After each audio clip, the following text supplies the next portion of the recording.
Emmanuel Macron avait été clair sur ce point. En mars 2017, 2 mois avant sa victoire au présidentiel, l'homme politique avait fait, lors d'un débat sur TF1, la promesse de s'engager en faveur de la moralisation de la vie publique, en rendant notamment plus transparente la rémunération des élus, en particulier des parlementaires.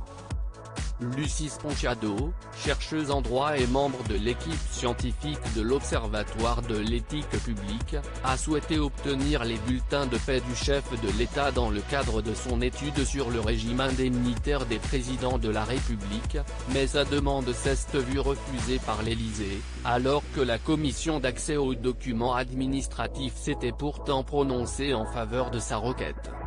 C'est ce que révèle Le Monde, qui a pu consulter une note de Lucie Sponchado qui sera publiée au mois de mai et dans laquelle la chercheuse détaille les démarches qu'elle a entamées depuis septembre 2020 pour avoir accès aux fiches de paie d'Emmanuel Macron.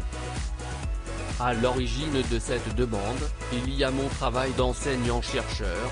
Le régime indemnitaire du président de la République a été modifié en 2007, puis en 2012, et je souhaitais voir comment cela avait été concrètement mis en œuvre, explique Lucie Sponchado avant d'ajouter, à propos du refus de l'Élysée, cela ne cache pas, à mon avis, de secret d'État, mais c'est révélateur d'un mauvais réflexe, d'une mauvaise pudeur à ne pas être transparent sur l'argent public. Quel est l'argument de l'Élysée pour ne pas transmettre les fiches de paie d'Emmanuel Macron? Le salaire du président de la République a déjà été rendu public. En juin 2020, le ministre chargé des comptes publics Olivier Dussopt avait annoncé qu'Emmanuel Macron touchait environ 11 800 € bruts par mois.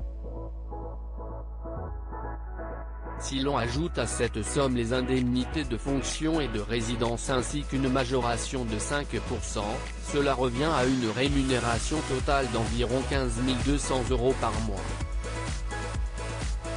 Mais voilà, si son salaire est connu, le détail des fiches de paie du président reste inaccessible.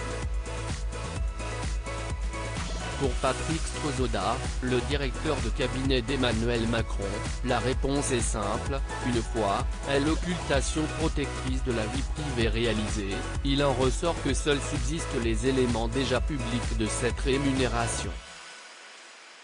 Dans ces conditions, la communication des documents sollicités apparaît inutile pour vos travaux de recherche, s'est-il défendu, dans une lettre datée du 4 février dernier.